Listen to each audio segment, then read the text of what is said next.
Rencana pembangunan Museum Kerajaan Sriwijaya oleh PJ Gubernur Sumsel dibatalkan.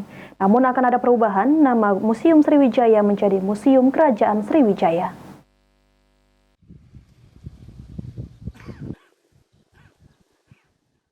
Setelah sebelumnya ada rencana membangun Museum Kerajaan Sriwijaya oleh pemerintah Provinsi Sumatera Selatan.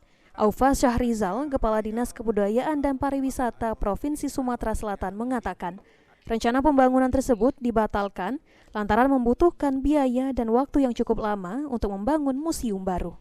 Menurut Aufa, dengan adanya dua museum besar di Sumsel, yaitu Museum Bala Putra Dewa dan Museum Sriwijaya, serta beberapa museum yang ada di Sumatera Selatan, nantinya pemerintah provinsi akan lebih mengoptimalkan dan mengembangkan museum yang ada.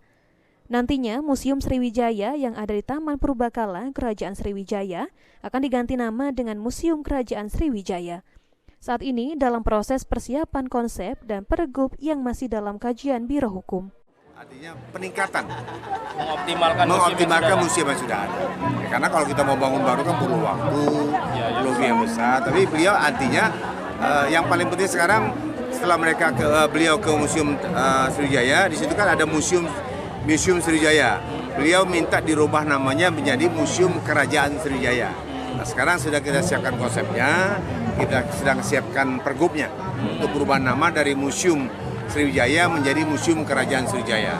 Dan apa yang sudah ada nanti akan kita tingkatkan kualitas dan Ditambahkan Aufa, perubahan nama Museum Sriwijaya menjadi Museum Kerajaan Sriwijaya akan dilakukan dalam waktu dekat sebelum jabatan PJ Gubernur Sumsel Agus Fatoni berakhir.